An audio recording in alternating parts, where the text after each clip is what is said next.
Hello, everybody, and welcome to your weekly chat with Castles, Gates, and Clones, where we discuss everything in the Disney universe. I see Ben and Danielle out there. Hello, hello. There's Pete and Allie. Hello, hello. Such a fun time on Two Tiny Wings. So nice to see Mary. Anyway, we are here as always with my cousin and co-pilot Rich. Hello. How's it going? Is it going all right? Yeah. Yeah, I'm trying to figure out my game plan for tomorrow because tomorrow I'm gonna be at the parks for the Main Street Electrical Parade, which I guess soft launched yesterday. Yeah, it's off lunch. Yeah. Hey, Beth. So, Mike, yes, exactly. William, hello. hello. But yeah, there's like that, and I don't think I'll be able to cover World of Color. Yeah. Only because you have to. It's virtual queue. I mean, I'm assuming you can watch it. It just you don't want to be in a good spot unless you have the virtual. Yeah. Yeah, you could probably watch it from like a different vantage point, but yeah. But Just go watch that at another time, another day. yeah, because I won't be there. I don't think I'll be there early enough to get into the virtual queue. We'll see. Yeah. But Fine. yeah, I haven't been to Disney for a couple of weeks. Yeah, because of It the. seems like a very first world problem. Like I haven't been there for like 3 weeks. I know, yeah, exactly. I remember when I moved back up here. God, it's just like even now, it just feels like an eternity. Like I might not be able to go until June. I mean, and I just went, and it's like all most people wait their lifetimes to go to Disneyland, and I'm like, oh my god, I got to wait Yeah. till June. If you do come down in June, you know Yeah, when? I don't know exactly when, but maybe around Jamie's birthday. Okay, so we're gonna be there 19th for Jamie's birthday, Okay, but also the 25th, and that's Ryan's birthday. okay. So So I'll Jamie's my sister, by the way. yeah, sorry, yeah, cousin Jamie. Cousin Jamie and cousin-in-law Ryan. Yeah, cousin-in-law Ryan. So anyway, yeah, it's so funny. It's like, of course, the day that I decide to go to Disneyland is the day before Hugs and a few days before all the nighttime spectaculars happen. I'm like, man, I cannot catch a break. Danielle, you have not been to Disneyland? Oh my god, we've got to fix that. And yes, Yeah. I know I need to get to Walt Disney World, Beth. Cousin Rich and cousin Jamie and I all own at Animal Kingdom Lodge, but we have enough points to go once every other year. But this year we're going to the Aulani, so we're going to use Yeah. our points for that one. Anyway, I'm sad that I didn't get to hug any characters, and it's really cool because when I went to Avengers Campus, there weren't a lot of heroes out during the day. Like they started coming out closer to the evening, Really? but That's weird. yeah, I know it's weird. Like usually they're out early, except for Doctor Strange was there at opening. But I yeah, Ant-Man and the Wasp are walking around with a model of Bugs Land, which is where, for those of you who have never been to Disneyland or the Avengers Campus is now on what used to be a Bugs Land. And so they're carrying around a tiny model of it's really a kind of a cute idea. Like they shrunk there, yeah, like they shrunk it. That's hilarious. I know, isn't that funny? like I saw a picture of it first before reading the caption. I'm like, what is this? And then I read like, oh, it's actually Ant-Man and the Wasp carrying it around. Yeah. Like a little Kandor. Yeah, it's like a little Kandor. From the bottom city of Kandor. From the other comic company. Yes, from the other comic. Yeah. So anyway, I missed that. I'm hoping that they'll still be doing that in June. So we will see. When does Quantum Mania come out? That's not till next year, right? Or is it this year? It's not this year. No, it's next year. Okay. Because the 3 films coming out this year are Multiverse of Madness, which is crazy enough to think like 2 weeks away. Yeah. Yeah, I know. Thor: Love and Thunder, which we'll talk about later. We're going to be talking about the trailer. Yeah. And what was the other one? Black Panther. Yeah, Wakanda Forever. Wakanda Forever. Yeah. Yeah. So because there's a TV show. Did they name the TV show, or just like a Black Panther or Wakanda TV show? I don't know. I thought it was called Wakanda Forever as well. Maybe it still is. And, you know, right. That's why I got it confused. I'm like, wait, is Wakanda Forever the TV show, or is that the name of the movie? Yeah, no, it's the name of the movie. Okay. Right now, and it could be the TV show as well. So anyway, Wakanda Forever. Wakanda Forever. All right. Anyway, we again start with sad news. I guess this is like gosh, every time I feel like we're starting off with sad news. But Gilbert Gottfried, who was the voice of Iago, and he had that classic. I mean, not classic. He had an iconic voice, I should say. Yeah, he passed away, and I can't remember what he passed away from, but it's sad. Yeah, but he had some medical complications for a while. Yeah, I know. Yeah, I know he had been suffering from something. But anyway, our hearts go out to his family and friends. My favorite parrot. Yeah, Iago. Yeah. All right. So today, Pixar released a trailer for Lightyear. And I was like, I jumped on that one. I was like, I gotta hop in the shower and do a reaction video. So so I was able to get on that one pretty quickly. I do have a reaction video. Go to our channel, check it out. What did you think of the trailer? I liked it because I understand. I mean, I kind of now understand what's going on. Enough that I'm like, okay, this is what this story is, but you know, not enough to where like, oh, I can tell what the beats are and what's going to happen and whatever. But you know, just knowing that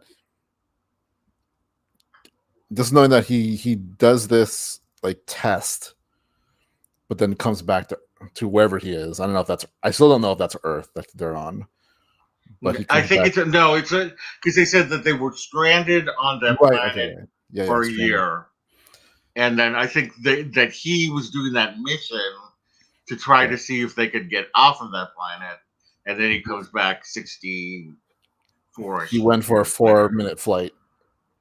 Yeah, 4-minute flight. 60-something years later. So I like the the Easter eggs that they had in there, like the E.T.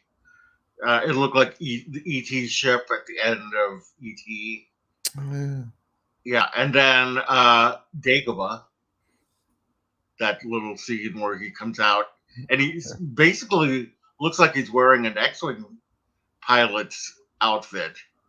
I must have missed that. I need to watch it. Yeah, again. It was like orange. He had like that orange and white outfit on, and then like it literally looks like Dagobah. Definitely check it out again. I mean, I thought it was fun. I'm still confused as to what came first, the chicken or the egg, but I'm sure that we'll figure it out. And Chris Evans, I tell you, I don't even think about Tim Allen that being Chris Evans. Yeah, he almost sounds like Tim Allen. Like he sounds they sound similar enough where you buy into, all right, this is Mm-hmm. the movie, and then he sounds a slightly different because they had to get an actor to emulate him for the toy, Yeah, right? exactly. Um, So, but yeah, I'm wondering like if this because this is supposed to be the movie that inspired the toy that was in Toy Story. So I wonder if then this is a like first movie out of something, or are we going to learn what Star Command is? And obviously, Zorg looks like he's in this movie, but mm-hmm. it seems like by the time we get to the toy, like there's a big, like they've been enemies for forever or whatever.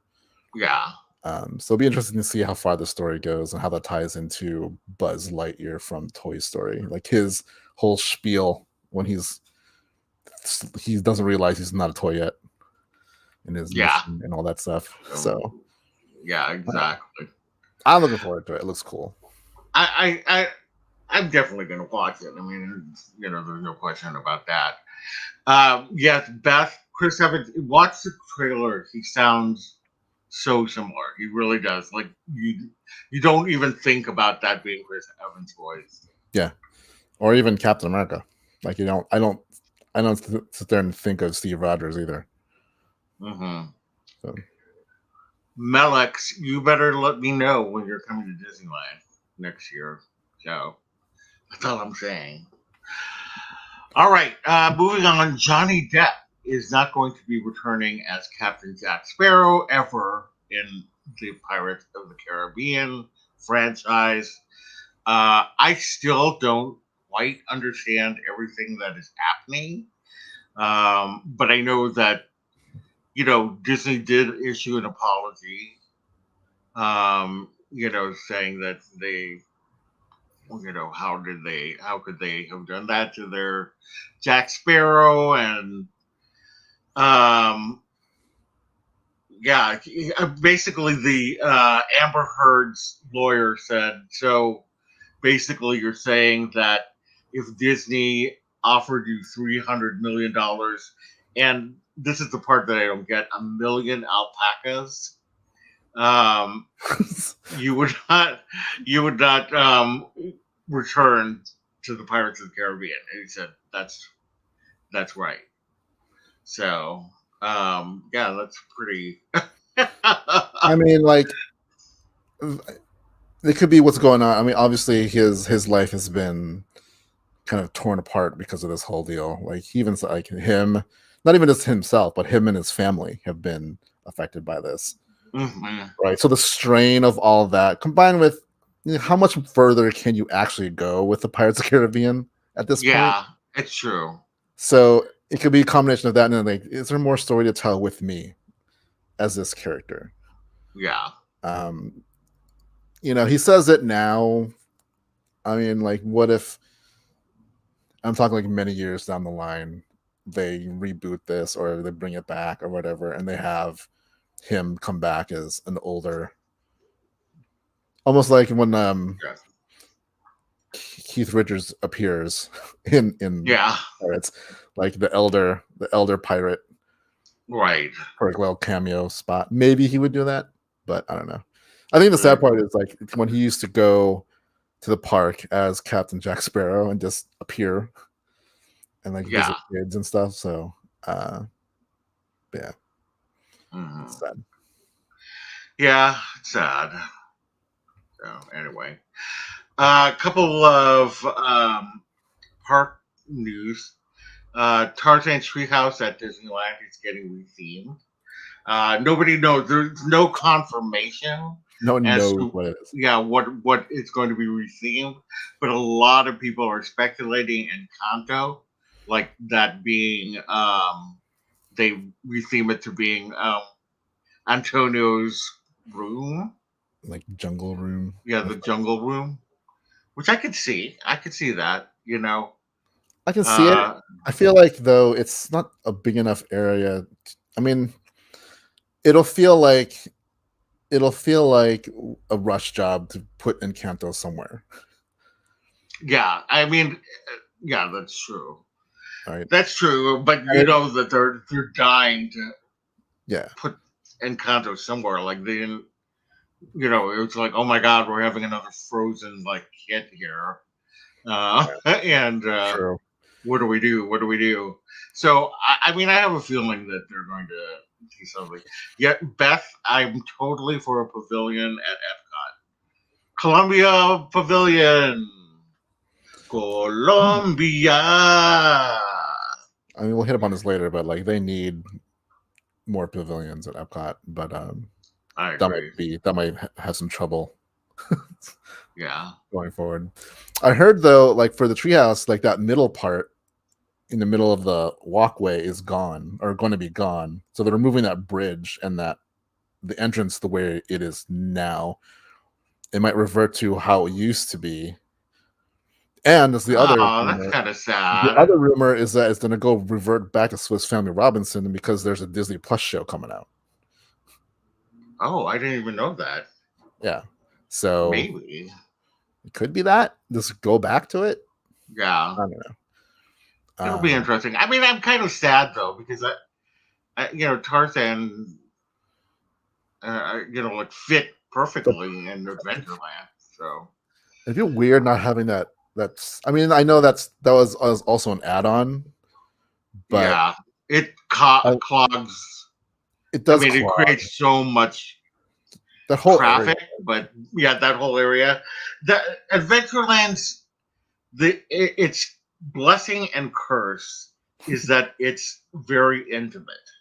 Yes, like it's very for people who haven't been there, it's like this really small land, but when it's crowded, it gets like so crowded in there. But when it's not crowded, it looks very charming. Oh yeah, and they've tried to alleviate it for years. Like, it used to be congested with not just people, but like strollers. Yeah. And now oh my god, stroller parking. But even then, it's crazy. Even now, like reservations and stuff, it's not at full capacity. It still feels like the most congested. Like that whole Adventureland, and then when it meets New Orleans Square, right by Pirates. Even also too because of the thing. It's like the melding of three different lands together. Right. I love it though. I mean, I love the fact that it's so small. It's just so intimate. It just feels like you're in a jungle, like whatever. But I do agree that the entrance of Tarzan Treehouse is like right in the middle, and it just gets so congested. So, anywho, I guess cast members have been notified that Paradise Pier Hotel at Disneyland is being rethemed to Toy Story, which, I mean, it's not a big surprise because I said that a long time ago. I said, I bet you they're going to retheme this to Toy Story, and here they are. They're going to do it. Yeah, I mean, especially if that Disney Forward happens and engulf that area. I mean, that would mean that would be like if they extended DCA towards that area. Yeah. Then it makes sense to be a Pixar themed something. Mm-hmm. So Toy Story makes the most sense, considering it's like the budget hotel, and it's also a little more kid centric. So having Toy Story there makes sense. Yeah, I agree.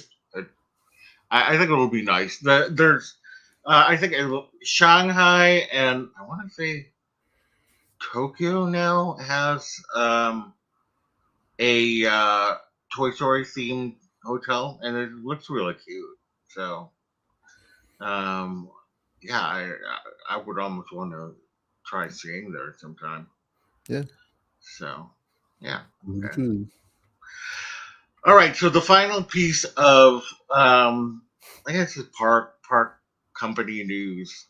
So the Florida Senate has passed a bill aimed at ending the ability for Disney World to self-govern. It was called the Reedy Creek Improvement District, and that's crazy that it's been there for 55 years since 1967. They basically can create their own law. Beth says, "What a debacle the whole thing is." I mean, it's confusing in that it's there's some people who are like, oh, it's not targeted. I'm like, it's totally targeted. Because oh yeah, not only is it because it's not just Disney that has these special privileges or whatever. It's anything that got it earlier than 1968, because this was built in 1967. So it's really just affecting Disney. Yeah. And what there's a lot of like anything that happens, it's going to go to the governor's desk, and he's definitely going to sign it because that's the kind of person he is. It's not. Well, he was the one I think that threatened it. Yeah, he's not going to. Nothing's going to happen until next year, 2023. But what a lot of people don't understand is that yes, Disney self-governs, but they also are the ones who fit the bill for basically a city. That includes the roads, the municipalities, fire, police. And now what's going to happen is that the residents are going to pay. The taxpayers are going to pay. Of Orange County and what's the other one? Osceola County. Osceola. Are going to fit that bill, and also property taxes are going to go up. So that's just sad. This is a ridiculous piece of work. I like the stress on work. Yeah, but the problem is, it was one of those some I forget who said it, but like it was a shoot first, ask questions later bill. It's aimed at hurting Disney, but in the long run, it could actually hurt Florida. That's what I've heard. And the citizens of those two counties, because then, and the problem with it for Disney's side is that they lose the kind of like being able to do what they want, which means they now have to kind of go through the problem that I think like Disneyland goes through with Anaheim. Is trying to get stuff made and having to go through all that red tape. And plus, if we're gonna leave all like the road maintenance stuff to the state, we know how that goes. Yeah, it's gonna turn into crap. Yep, for sure. So anyway, so we'll just have to wait and see what DeSantis does, but we all know what he's gonna do. I mean, Disney still has they have time. Disney has time to quote unquote retaliate and do what they need to do, and it's going to be a lot of more talks trying to figure out exactly what this means, even though it's going to be a bill. This could just be a lot of smoke and mirror and clickbait for now. And, true. So we don't know. True. It's going to develop, and we'll find out more as the year goes on. But it's to me, it just seems really childish. Yeah. All right, let's move on to Lucasfilm news. Just quickly, the book of Boba Fett gallery is premiering on Disney Plus on May 4th. And you want to tell them what the gallery is? Sure. The Disney gallery started with The Mandalorian. It's basically the making of shows. So they do it for all the Star Wars shows. They've done it for both seasons of Mandalorian. And then they have done it for all of the Marvel series so far. So usually when the season ends, maybe a couple weeks later, they'll have a making of. Usually it's like half an hour to 45 minutes. It's almost like if you bought these on DVD, these are the extras that came with it. But they're all pretty well done if you're interested in behind the scenes stuff. Like the one in the Mandalorian first season was most thorough because they had multiple episodes. The rest of the next season only had like 2 episodes, and then the rest of the Marvel shows only had the one. Yeah, the one episode that does it. But it's for someone like me who's a behind the scenes junkie. I love them. Yeah. And they're all That's well cool. done. They're well made. They're better than those like I just saw the Batman on HBO Max, and they have extras, Mm-hmm. but they're like 1 minute long. like I know. I hate those. yeah, it's like Because they don't really say anything. They're just like yeah, it's just promos for the a company. small blurb, right? But with these, they actually go into a little In more in depth. depth.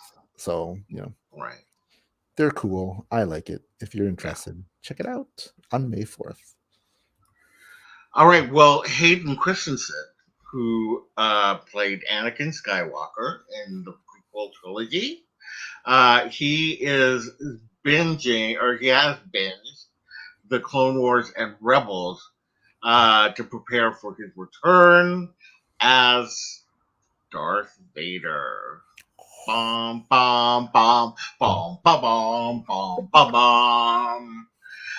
Yeah, his character uh has, I mean, like, develops quite a bit during those Clone Wars. series. Yeah.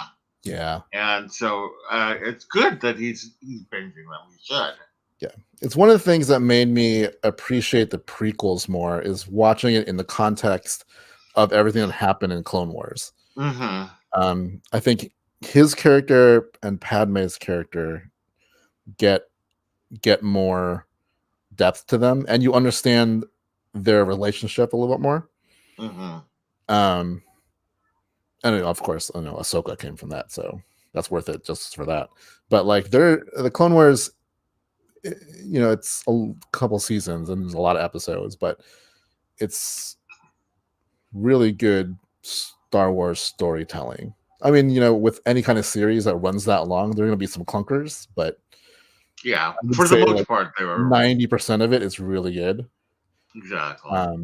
And then like if you watch it, like if you watch episode 1, episode 2, and then all of Clone Wars, and then go into episode 3, it makes it so much better. And the last 4 episodes of Clone Wars are just some of the, if not the best, like Yeah, one of the best like stories that take place.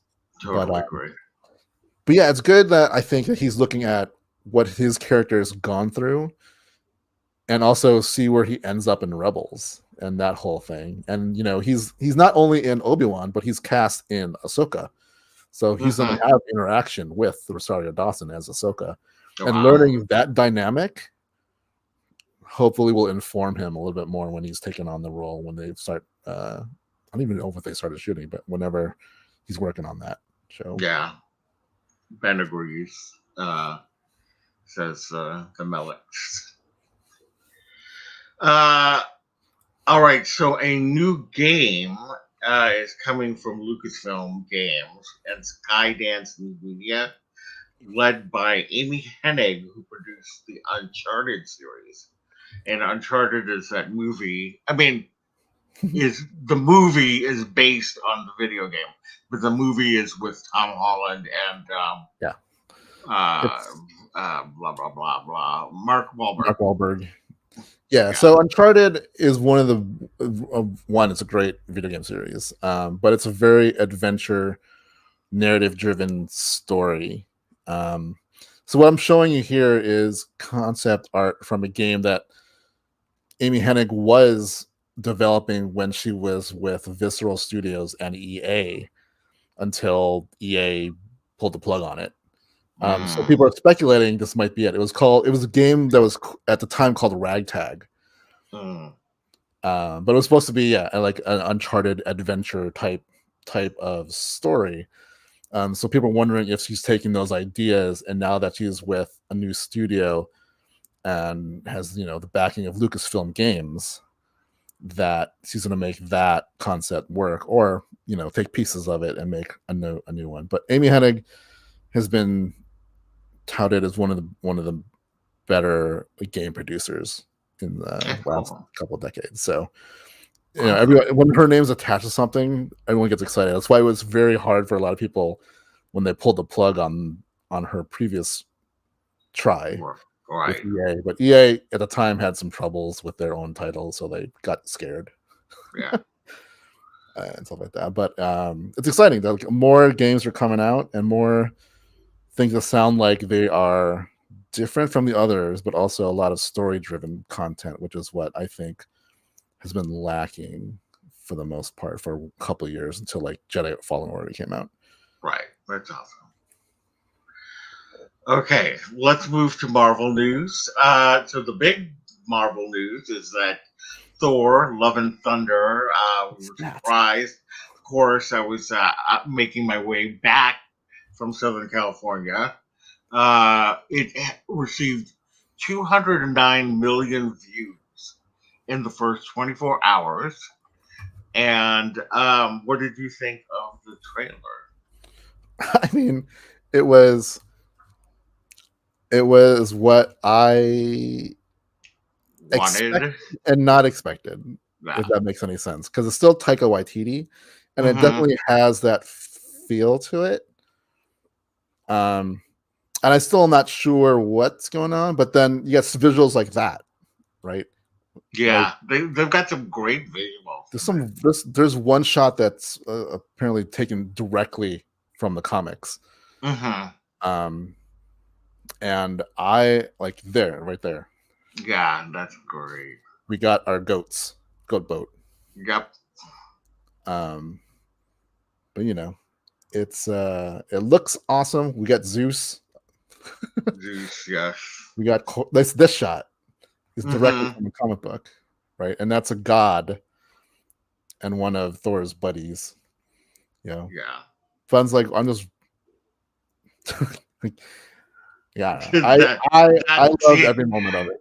That scene right there that got me.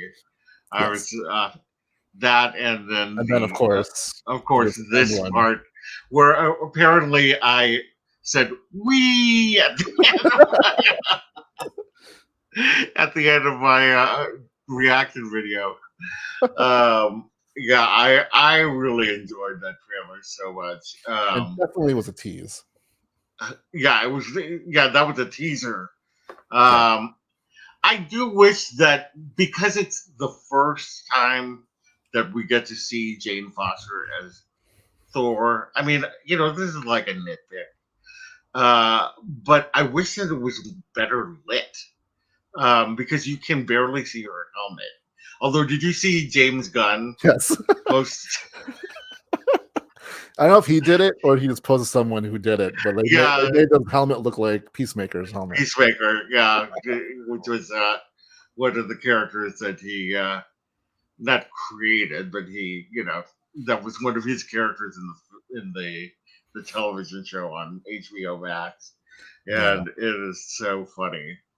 But I just wish I would have liked to have seen her helmet or like a little more dynamic, like I showed in my reaction video.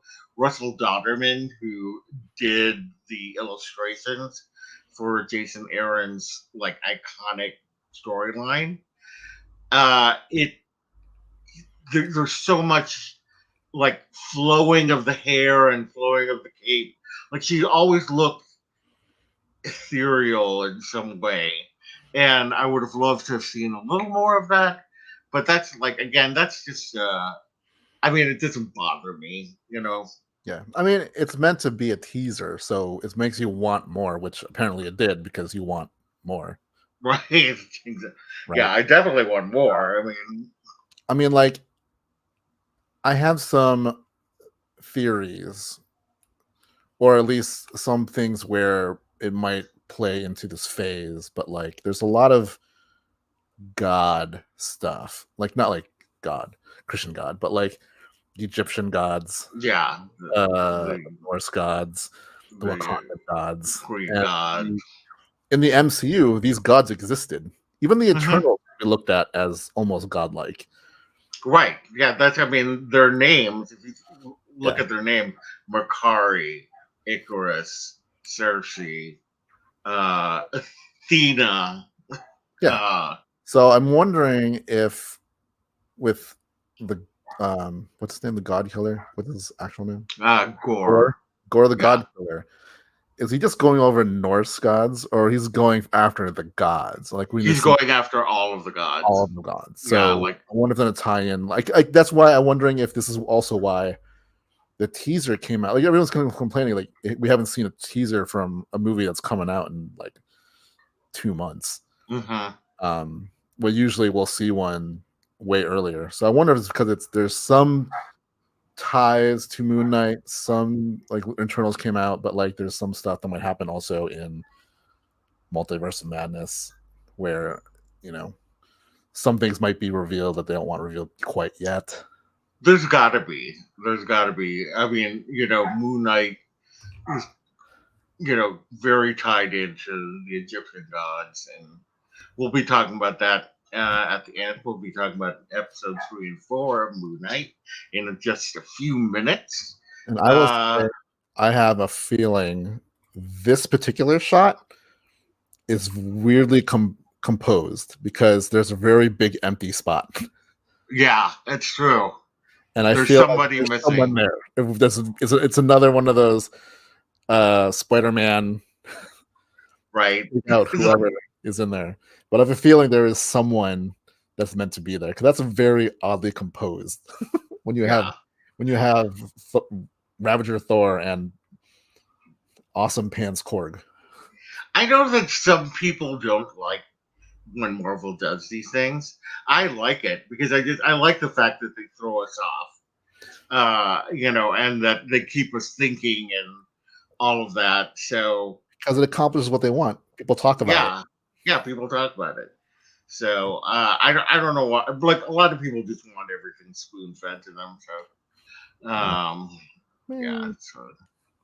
yeah, looking forward to more. Yeah, I can't wait for that one.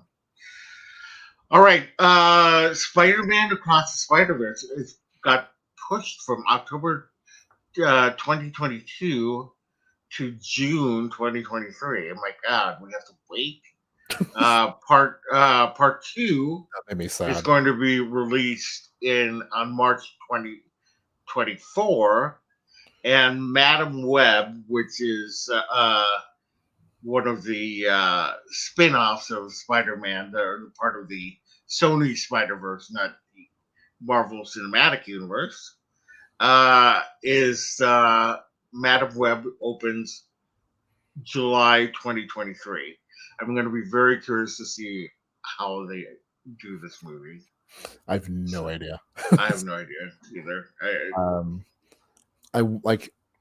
I did, like when we learned about the movie, the Spider-Verse, or the Into the Spider-Verse movies, Across the Spider-Verse movies, and that was part 1 and part 2, and it was supposed to come out this year. I was like, they've been working on this? I was surprised. Yeah. I'm like, it's coming out this year? That seems very soon. Right. So I'm not surprised, but obviously Spider-Man Into the Spider-Verse was an awesome movie. So that was really like that movie. It would be awesome. Another thing that's interesting is that when they first announced it, it was called Part 1 and Part 2. It's no longer actually called Part 1 and Part 2. It's just really? Across the Universe or whatever. And then the second one is just called Part 2. Well, it's not called Part 2. It's just called 2, like whatever 2. I see. Spider-Man Across the Spider-Verse 2. So this one's not called Part 1. It's just called Spider-Man Across the Spider-Verse, and the next one's called Spider-Man Across the Spider-Verse 2. I see what you're saying. Yeah. So I wonder what that's about. Right. We'll see. Yeah, if you've not seen Spider-Man Into the Spider-Verse, you should watch it. One of the best superhero movies. It's one of the best. It's like one of the best Spider-Man movies, one of the best superhero movies, and just really good movies. So, okay, so Laura Donnelly is supposed to be playing Elsa Bloodstone in Werewolf by Night, and Elsa Bloodstone in the comic books is this kind of like trash talking. Or like foul mouthed, I should say, not trash talking. Monster hunter, and she's very funny. Uh, so I hope that this is true that she is going to. It has not been confirmed, so one of those reports that is out there, and we do know for sure that Laura Donnelly is going to be in the movie. I mean, So speculation. the Oh, that's special, who I it's gonna guess. be. I mean, the more I don't really know anything about Werewolf by Night. All I Yeah, know is that there's a werewolf, and that's right. also where Moonlight came from. Yeah. So I'm gonna call it, and it's probably not totally out of left field, but the post credit scene is going to be something that leads into Werewolf by Night. I bet you. Um, and I know you've been talking about this character for a while, wanting to see her. So Mhm. hopefully it's true because I am curious. Yeah. Like, you won't Yeah, hear about because that in they're that show. I'm curious about that, whatever that is, series, movie, show, which show? special. The Werewolf by Night. It's a special. It's a special, so I don't know exactly. Like every time I hear special, I like see that old CBS special logo from the 1970s. It doesn't do It's that. like They should make the Marvel logo into that. yeah, or an afternoon special, you know. So anyway, yeah. Uh, we got Werewolf by Night, Moonlight, Blade coming out soon.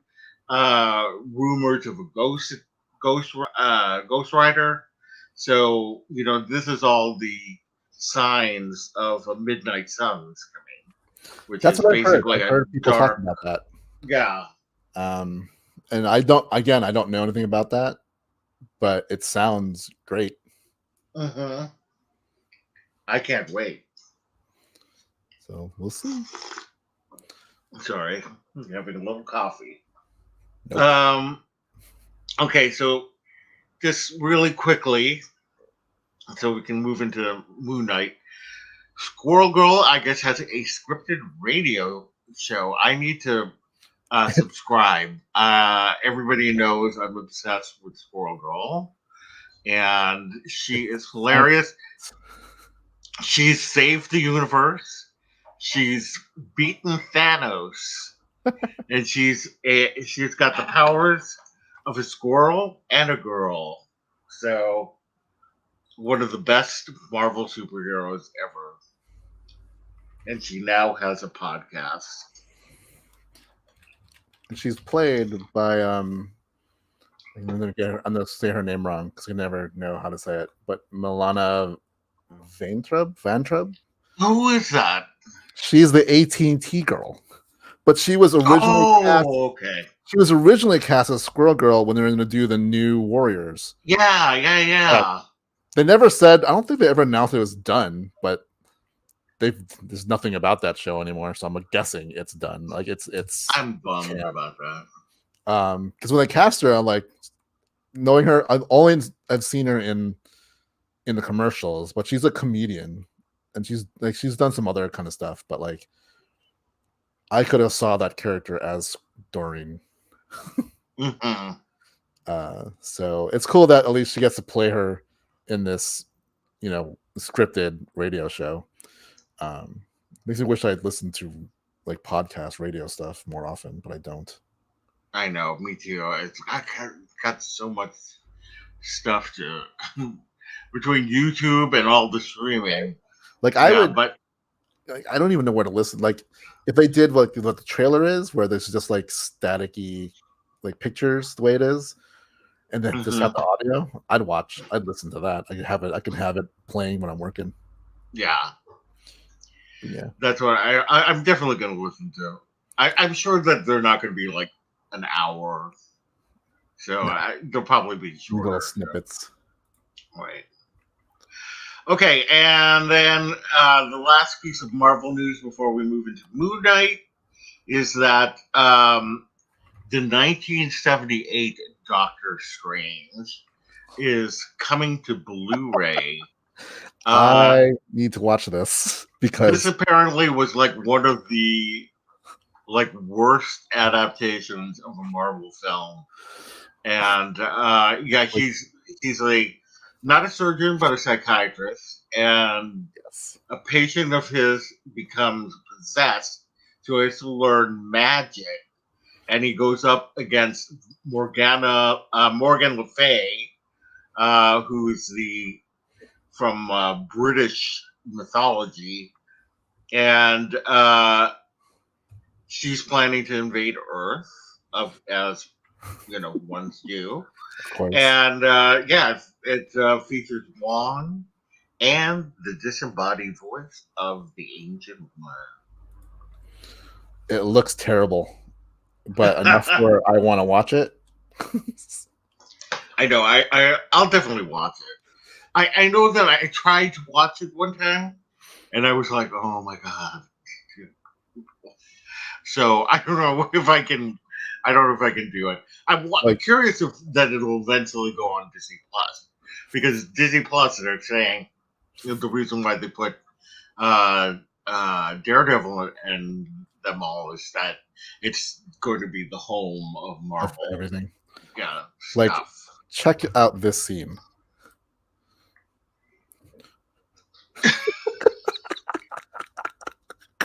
Oh my god. Oh my god. 1978, everybody. I know. That was the patient that was possessed. Oh my god. Possessed to throw that man. That man over. It looked like Vincent Price for some reason. So yeah. I saw that news and I'm like, we have to talk about this because I want to show this. Yeah. Oh my god. Hilarious. All right. Well, okay. Good night, Ben and Danielle. If you're still here, you're probably gone. Anyway, we're going to be talking about Moonlight episodes 3 and 4. If you have not watched it yet, you are permitted to leave. Because we have everybody here bound. Yeah, we're going to be talking about spoilers, so you'll definitely come back for the replay after you've watched it. But if you have seen it, come stick around. This is just Rich's and my opportunity to talk about these, because we don't get to talk very much during the course of the week. So this is and we'd like to do this with you all, just in case people have questions and things like that. So, all right, your spoiler warning has happened. Let's go ahead and get into Moon Knight episode 3 and 4. What are your general impressions of these episodes? Let's start with 3. Mm-hmm. I mean, I've liked them so far, but bye, Beth. Bye. Thank you for coming. The combination of 3 and 4 makes me love this show more. Yeah. If that makes any kind of sense. It does make sense. Like, it started, like, the beginning was like, okay, this is cool. And then, like, I think 3, it started to, like, oddly enough, I was like, this is starting to turn into, like, really, like, the Mummy / Indiana Jonesy kind of feel to it. And it's starting to make more sense to me. Mm-hmm. But I mean, not in a bad way for me. I'm like, this is an interesting direction they're going with this. But the combination of 3 and 4, especially 4, opens up so many questions, yet also answers. How about you? I don't know if I got answers from it, but definitely questions. I loved both of the episodes, but in 2 different ways. I loved episode 3. One, because of the kind of teasing. Like, I just love Oscar Isaac is just so good in this role, and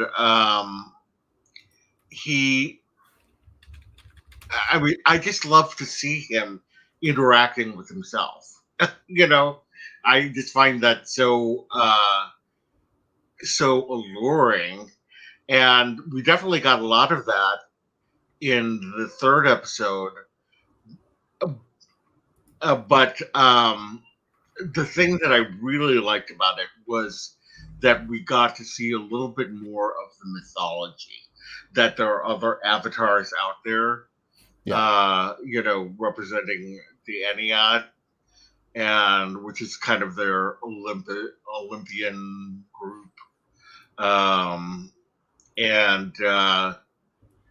yeah, I just thought that was really good. And then the fourth episode, I feel like the first part was really like the Mummy, and then the second part, or the last 10 minutes was just trippy. I don't even know how to describe it. It was crazy, with the just that's where it's like really opens up new questions. Yes. So yeah. But the one thing that we found out in the third episode was that there is a third personality. Now, in the comics, we all know that there is a personality called Jake Lockley, who is the kind of the detective part of Moonlight, and he's a cab driver, so he keeps his ear to the ground, kind of thing.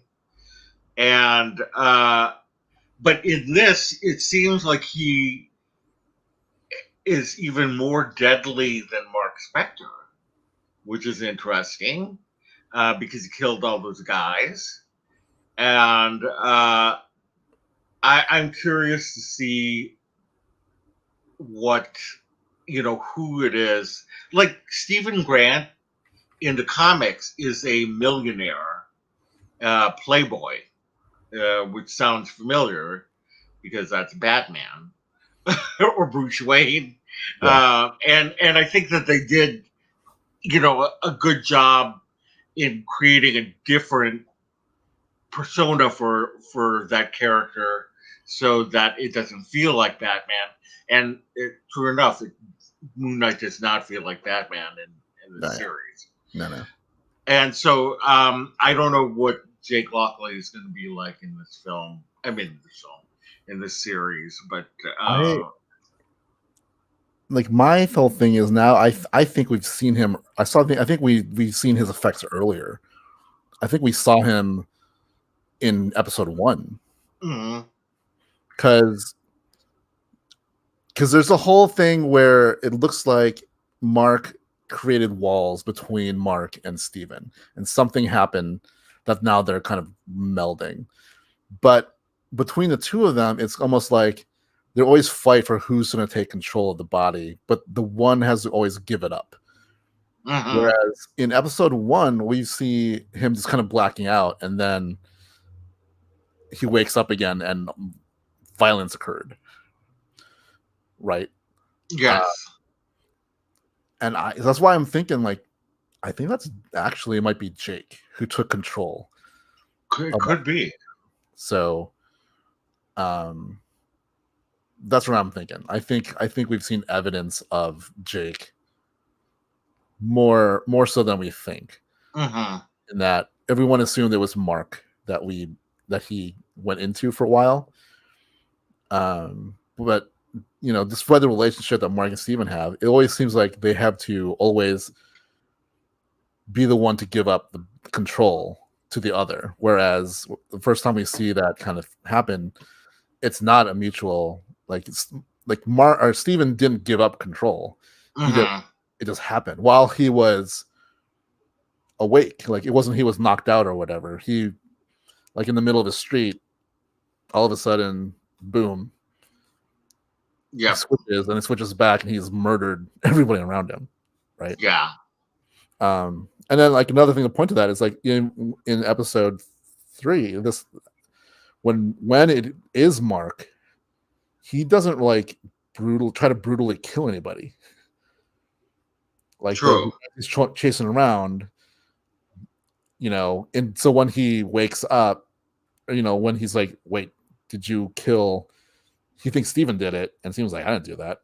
So this looks like Mark wouldn't have killed those guys. So it's like, I think Jake definitely would have. So similar to what happened in episode 1, I think that's Jake. Yeah, that would be. Yeah, I'm curious. Yeah. Yeah. Like there was that third sarcophagus in episode 4. I bet you that was him in there. And I don't know when they're planning on revealing him. There's only 2 more episodes. Oh, which is just so much that happened. Like another my theory. I think maybe Jake is the one who killed Layla's father. Mm-hmm. I think. Really? Because Mark Spector said that he was there. Right. Which goes into a little bit of what episode 4 does. It makes you question what exactly is reality. True. What are we seeing? Because like when I started to say something like everything started to feel like Indiana Jones or the Mummy, it started to do tropes that you find in those things. Mm-hmm. Then we learned Steve Grant might have come from a cheesy Indiana Jones knockoff movie called Tomb Busters. Yeah, I know. Right? Yeah, because there's a lot of similar beats in those kind of movies to what happens in Moon Knight. So it's like, if it is Jake that did it, is Mark the Prime? Mm-hmm. Right? Or is Mark created? Like, who knows what the reality is? In their mind, it could have been someone shot me, or whoever I worked for shot me. It could have been created as that's how he copes with the fact that he killed Layla's father. Right. That kind of thing. Because it's like, how do you reveal Jake Lockley in the next 2 episodes to make him super impactful and be like, oh my God, this guy? No, I know that they're kind of following a storyline, or at least some concepts from the comics. One of the I forget. I think it's Jeff Lemire. I want to say. Unfortunately, I'm not as familiar with the recent Moon Knight comics. Although I'm starting to read them again, and I'm like, wow, this is actually really good. Hey, that's the shows are doing what they're supposed to. Get you to read comics. But yeah, so that whole thing in the psychiatric ward is kind of. I wish that I remembered what the storyline was about. But I think that he was like, they were implying that he never was Moon Knight, and that Khonshu was not real or whatever.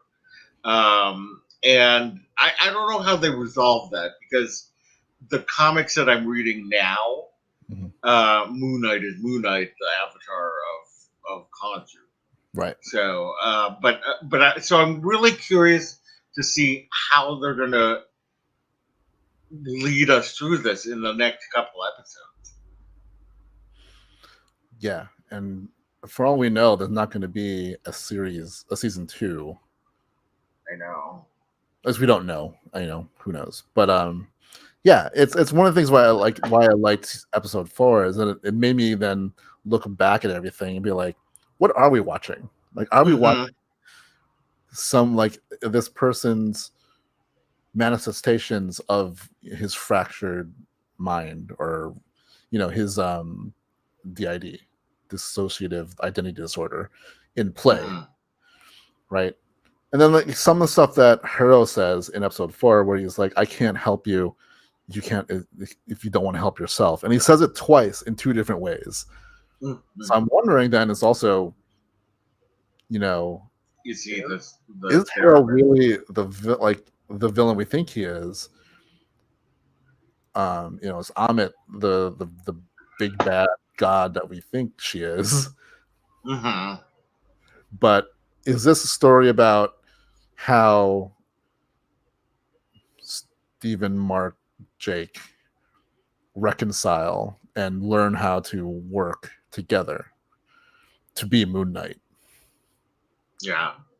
Like one of my favorite scenes of episode 3 was when they're fighting in that arena horse area, Mm-hmm. and Mr. Knight comes out, and he's just like, time out. Yeah. And he gets stabbed by those spears. He was like, take over. It's just so funny. I love Steven so much. Yeah. I really honestly feel like they are 2 different people. It's just so interesting how just he gets all these little mannerisms. And again, I mean, if he doesn't win something, there is no justice. I mean, I think still like these shows still have that stigma that they're just comic shows or whatever. No, that's been crazy. Because I still think like I know Elizabeth Olsen, I think, should have also won something because she had her to play. and Catherine Hahn. Catherine Hahn, yeah. But like Oscar Isaac, I think that's why he took this role, because we know he was part of Marvel before, and that didn't quite go smashingly. Yeah, no. And he got burned. I feel he feels a little burned by Star Wars. So to come into a franchise, another big IP monster of Marvel, he had to have wanted to do something. I think doing this kind of a character is what like he eats up, and he commits to the fact that there are multiple personalities, and he can make each one work seamlessly. Even the scenes where they're together, you don't buy into the fact that there's 2 people talking and not Oscar Isaac talking to himself. Yeah. Right. Even like, especially the last moment of episode 4, when the hippo god appears, says hi, and they both scream differently. That was so yeah, 2 different screamers. I love that. That was so just so good. Just so good. And I will say, like, I don't think we've mentioned her, but because I can never remember what her name is. May,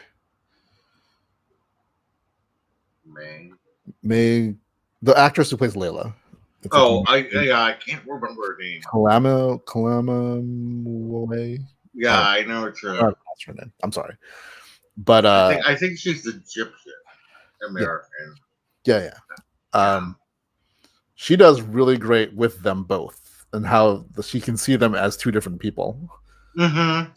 Yeah, like she has it's interesting. Like she can fight with Mark, but then she has this affection towards Steven. Yeah, it's just so. I was noticing that as well. I mean, the cast is just so good. Yeah, all of them. And of course, even Ethan Hawke.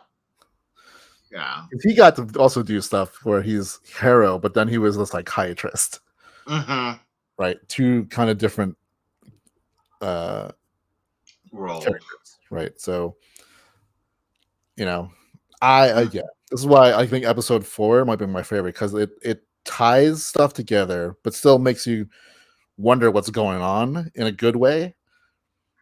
And it's one of those things, like every single Marvel show, except maybe Falcon and Winter Soldier, has kind of twisted, and not like negatively twisted, but like kind of changed Change it up. of what you think you're watching. Mm-hmm. And I like that. So this is another kind of thing. Yeah. Yeah, Falcon and the Winter Soldier was very phase 3, I thought. Felt very phase 3. I still love it. I mean, don't get me wrong. Yeah. But everything else just kind of is changing reality and, creating multiverses and all of this stuff. I mean, maybe not Hawkeye. Hawkeye is another one that was a little bit less whatever, but I felt like again, the palate cleanser. yeah. I mean, I still love Hawkeye. Yeah. There's the people who don't like it. I love it. I still love it. It was like what we needed Mm-hmm. to break up the shows, like the heaviness of dealing with grief with Wanda, Mm-hmm. dealing with identity with Loki, Mm-hmm. and then like even Falcon Winter Soldier had its kind of heavy kind of things, and then you just have a fun holiday adventure, right? Break that up. That's what I love it because it was a holiday show. I just love the fact that like everything, Marvel used to get such grief that it was the same thing. Which And I think the television has proven that it's not. That they can do. I think Marvel Studios taking over Marvel Television and Disney Plus becoming the home of these new Marvel shows, I think has done wonders for the company. So yeah, I mean, back when Iron Man came out, there's no way I would have been like, a show I want to see? A Moonlight show. yeah. You know what I do? This obscure thing called Werewolf by Night. Mm-hmm. And yet here we are, me going like, I really want to see this Werewolf by Night thing that's coming out in October. And the Guardians of the Galaxy holiday special. Yes, that. Lest we forget that one. Yeah, I mean, all the Avengers made sense. You're like, okay, it's done when you go into, and then even to a little point, Ms. Marvel seemed like it was going to be, it would have happened. Mm-hmm. She-Hulk, I would not have said, yeah, we get a She-Hulk. Moonlight, definitely not. I would have said we would get that. Guardians of the Galaxy was one I'd be like, those guys? Mm-hmm. Before Nova? Right. So yeah. And Jake Gyllenhaal is Mysterio. Right? Yeah, it's so crazy. So good. So good. So do you think that Layla is going to become an Avatar? So I was watching some stuff. Do you know a character by the name of the Scarlet Scarab? Yes. Yes, this was like in I want to say in the 70s. Right. I think what I've seen is like the name is the name of her father in the show. Is it? But then also there's a little Easter egg in the mental hospital. When you see her, she has a Band-Aid on her thumb. And there's a red scarab on that Band-Aid. Right. So I'm wondering. So when I wrote that, I didn't read it. Then I started watching some stuff. They were talking about it. I'm like, huh. Yeah. I didn't notice. Like, I don't know a lot about that character, but that's not intentional. Like, someone had to draw that on whatever Band-Aid that is. Yeah, there were so many Easter eggs in there. I don't know how some of these shows are able to pick out like so quickly all of this stuff and learn Egyptian mythology and I watched New Rock Stars. Yeah. And Eric Voss like he talks about it like he's been studying Egyptian mythology like for forever. Like forever. He just knows. Yeah, this is like oh yeah, and blah blah blah blah blah.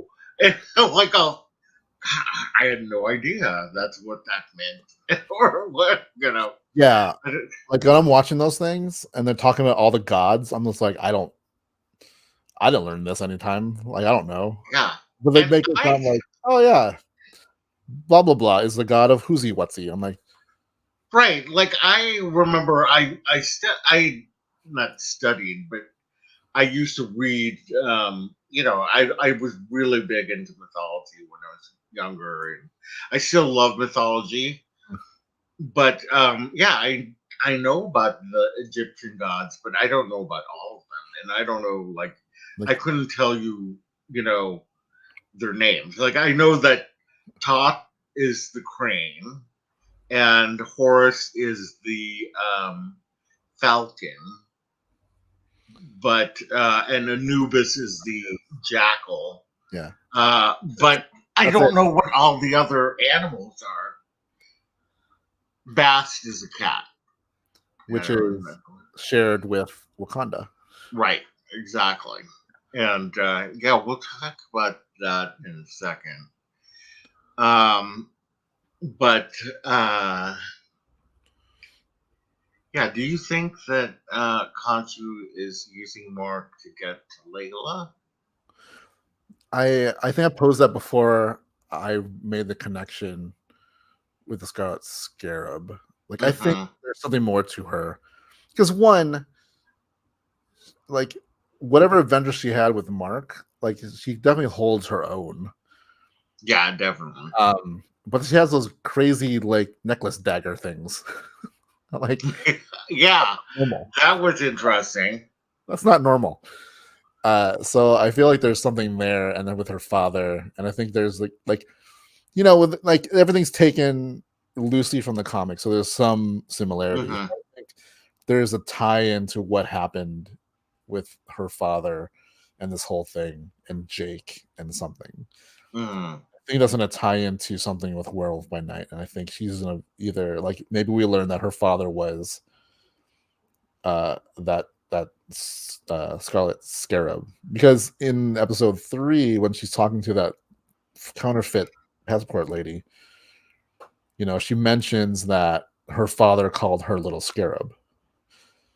Oh yeah, wait. I didn't even think about that.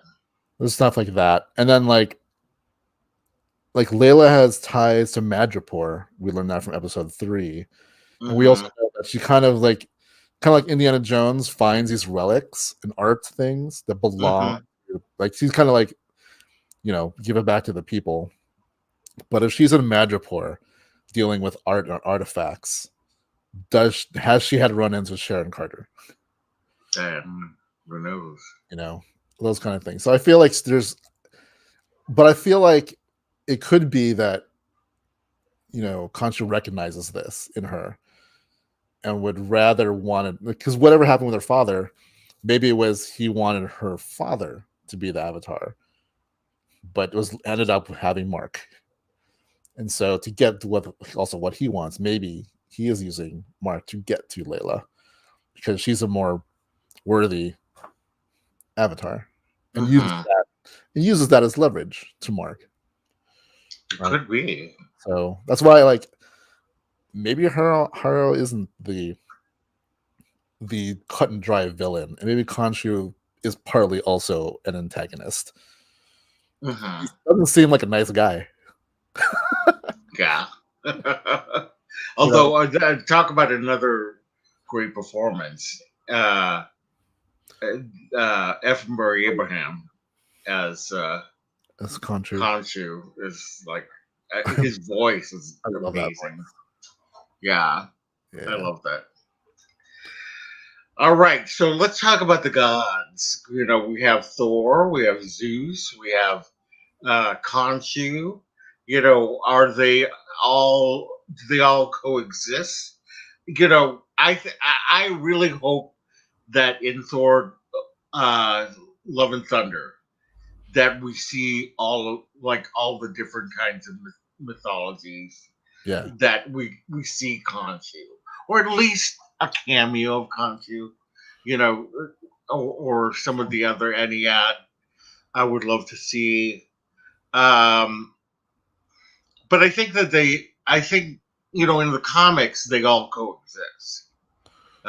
So, Hercules was a big character. He's actually, I was just reading a Guardians of the Galaxy, and Hercules was part of Guardians of the Galaxy, which I had no idea. No idea that recently he's been like that. So I feel that they have been bringing in Hercules more in the comics. So does that mean that Hercules is going to end up in the MCU? I hope so. I mean, because he's one of my faves. There's a recent figure they made, Marvel Legends Hercules. I have it. Did you get it? Yep, I have it because I love Hercules. I love his like very 1960s 70s like outfit, like that classic outfit that he wears. I just think that's iconic, and I hope that they have him wear that when he does eventually. He'll eventually come to the MCU. It's just a matter of time. At this point, I rule out nothing. Yeah, I rule out nothing. Yeah, exactly. Get in the MCU, we're gonna get at some point, somewhere, a mention. Who knows? We're going to get that Squirrel Girl television show. I know it. She's part of the cartoon, so a lot of kids will know who she is. They have her in Web Slingers. Yeah, in Avengers Campus, so they have a whole thing devoted to her. So, if anything, she's gonna appear in whatever happens with the Young Avengers. Yeah, and she's also besties with Miss Marvel. Yes, in some iterations, right? So, it's gonna happen. They've tried, a couple times, but I think now that Marvel is Marvel Studios, it's weird because I think the New Warriors was again the old Marvel TV. I think that's what it was under. So hopefully they rework all that and we get a Squirrel Girl, because then I can definitely say to DC people and be like, please stop using the Trinity. You have a plethora of characters. Marvel is able to utilize all of them in good ways. So even though it's silly, they can make it work.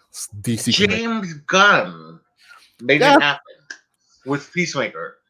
Yes, took a character that nobody cared about, and made him interesting, and made him cool, and everybody now wants to be Peacemaker.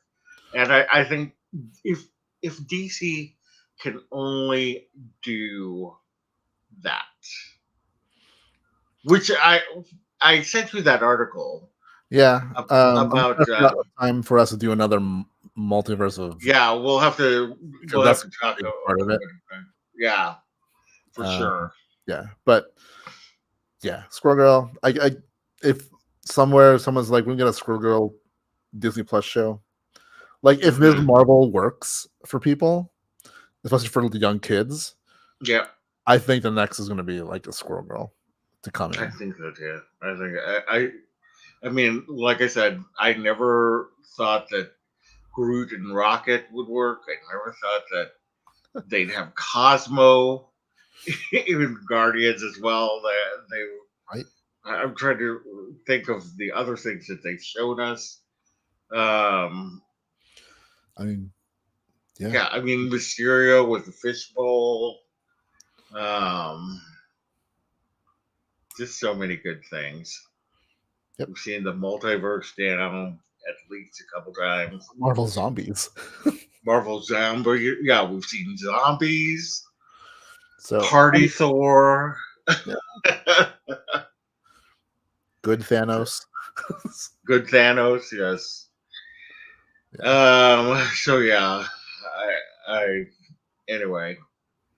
Yeah, I think with in terms of gods, I think that like Bast and Bastet in Wakandan culture, I think that they appear in different forms, di- That was another thing. Like so shaped by the culture. in Black Panther, we see him go to the afterlife or whatever that is, and he sees Bast Mm-hmm. ancestors. When we go into the mental hospital, that's right after Mark is shot twice, like in the heart, and Exactly. he does go through like looks like a like a traveling to the afterlife kind of deal. Mm-hmm. I wonder if the afterlife is just a manifestation of what you make of it. I think that it is like what's his name? Conchu talked about the other void, and you know, a lot of people think that that's where that mental institution exists, the other void. Yeah, And because the other void could also be the planes of that plane of existence that the ancestors lived in. yeah, because like we see the other people in the mental institute are people Mark slash Steven slash Jake know or have Mm-hmm, interacted with. Like every single person in there has been on the show already. mm-hmm, From the obvious, the two fake cops were there as the orderlies. The dude that Layla stabs with her necklace daggers was mm-hmm. I think the cupcake guy. Yeah, The Crowley, the living statue the guy. statue. Donna with the blue scarab. So all the things there were people that he's known. So like, if T'Challa goes into the afterworld and expects to see his ancestors, he's manifesting his ancestors. Right. So yeah, so that's why this opens up so many different avenues to the Marvel's universe, Mm-hmm. and I'd be interested to see how like the definition of gods in our sense versus the definition of gods in the MCU. Because we've seen a bunch of them already. We're going to see more, definitely in Thor, and just how that all ties together. If it's tied together, like there is a specific; these are gods. But we call them gods, but they call themselves whatever, or they're all Mm-hmm. from this or something, or like we were the first superheroes. Yeah. But we are all too OP. Right. Exactly. Something, right? They're all Eternals. They're all robots. Yeah. So just one last thing. Let's talk about the hippo lady. Yes. So she, I guess, is Tauret. I want to say Tauret. Mark says it in the first episode because he has that cart full of hippo plushies. You mean Steven? Steven, yes. Okay. Whichever. Yeah. And Yeah, like, he has I went back because I'm like, what did he say? And it sounded really weird. Could have been his accent. So like it's almost like he added a syllable to it, like Tauret. Yeah, Tauret or something like that. Yeah, I had to look it up. She's like the fertility and childbirth. Yeah, and I guess goddess of protection. What's that? So things like that. Sometimes they overlap. yeah, it's so funny. Like I think to myself, how did they decide that a hippo was going to represent childbirth and protection? But I don't know. I love hippos, so I'm all for it. one of the most I dangerous. just find it. I find it fascinating. I just find it fascinating. How did they? How? Who interpreted? Somebody had to have started it and interpreted that these gods looked like this. Yeah. And I really would love to meet that person and find out what were they, what did they see? No, I mean for real. I would actually like to talk. Oh. Like if I had to go back in time, I would love to talk to, somebody. And it doesn't have to be Egyptian, although Egyptian sounds very interesting because of the animal heads. But it could be anyone, and just find out how did they decide? Like, how did they decide the name of the god of thunder is Thor? You know, or that kind of thing. I'm just endlessly curious. Yeah, I don't know. Because how do you get fertility and first how do you get fertility in childbirth? Yeah, you get a hippo. it's from like, a hippo. Yeah, it's just very like protection almost makes sense. They're very fierce. Mm-hmm. But I don't look at hippo and be like childbirth. Right. I see. Oh, you look kind of cute, but you're probably more than capable of killing me in 2 seconds. So. Yeah, and Marvel just come show us that they can put a hippo in a dress and say hi, and it works. You know what sells it? I keep thinking back to the Jungle Cruise when they're like, they're on a strike when the ears wiggle and whatever. Yeah. Like she wiggles her ears, but then she says hi. That was like, I mean, who comes up with this stuff? It's just so amazing.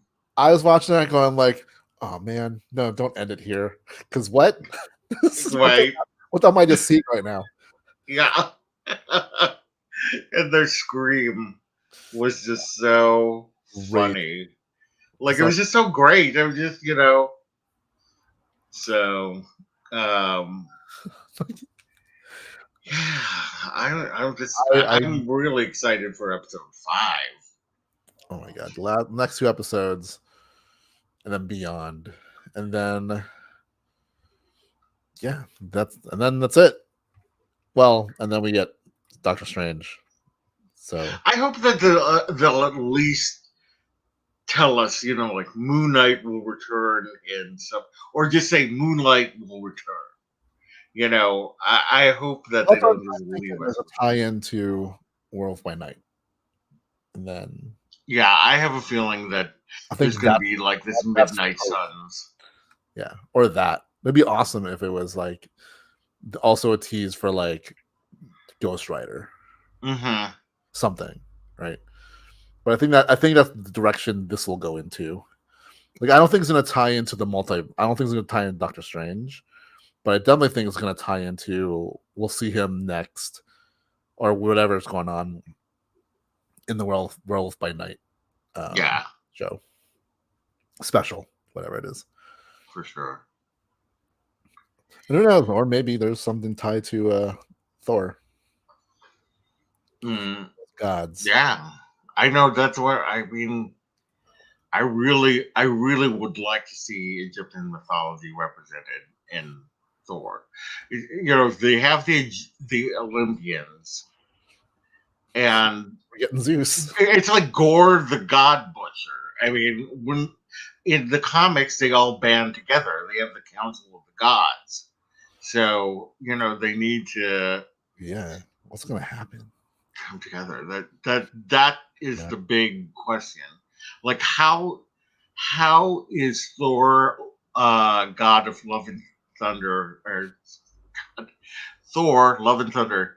How is that going to redefine mythology in the Marvel Cinematic Universe? Because I remember they tried to science it. With Thor originally, they Mhm. kind of like made it, like he's from another planet, Right. and whatever, and kind of made it a little more cosmic. But now that magic is such a part of the Marvel Cinematic Universe, and we've got gods galore now, I feel like they are going now back to mysticism and whatnot, or at least I hope that they are. That they really incorporate the magic Yeah. I mean, aspects of it. back to what Thor said is that magic is just science that you don't understand. But Right, true. there is a rhyme and reason to it all. So Hmm. all the magic we've seen, to most people, will be, oh, it's magic. To them, it's just like, this is what we do. This happens. We manipulate whatever. Right. But yeah, I'm hoping there's some kind of tie to all the gods. Same. Yeah. All right. Well, that was fun. Anything else you want to bring up? Let me think.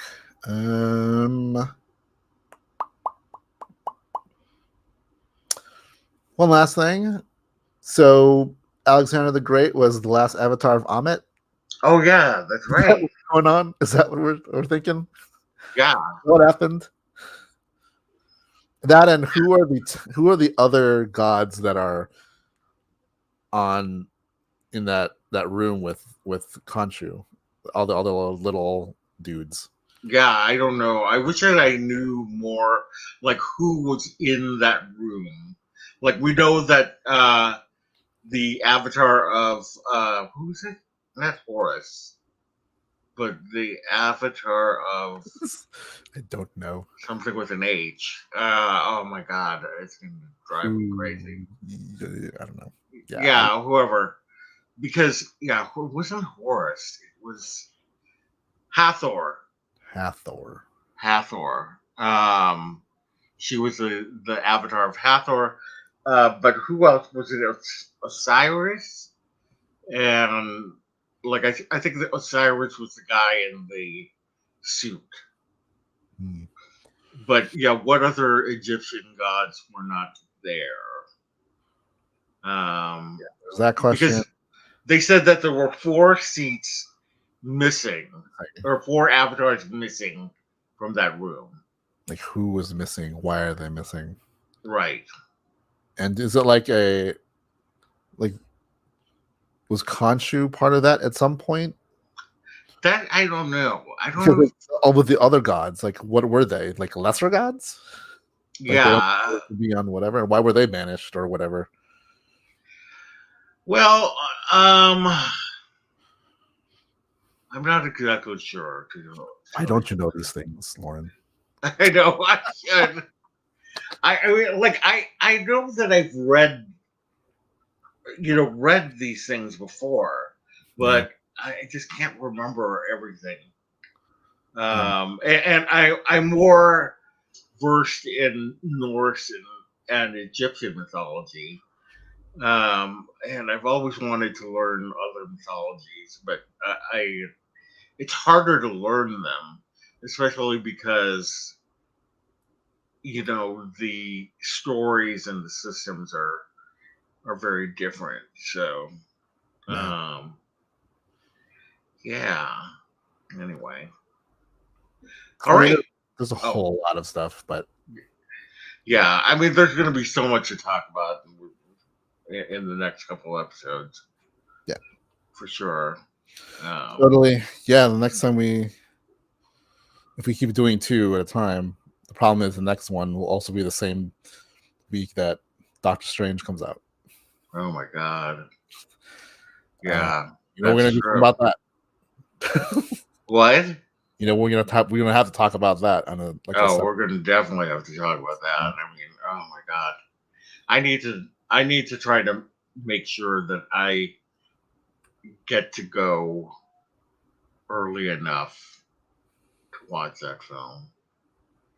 because I don't want any spoilers at all. Yeah. So.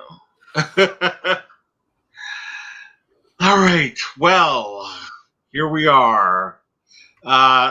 Thanks everybody for joining us.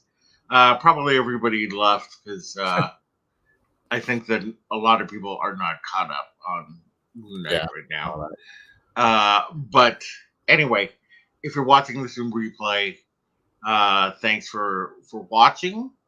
If you aren't subscribed already, we'd love it if you would subscribe. We'd love it if you would hit the bell for notifications. And please do like this post, as it really does help us out. And with that, I'm going to say we will see you later. Bye. Yep. Catch you on the flip side.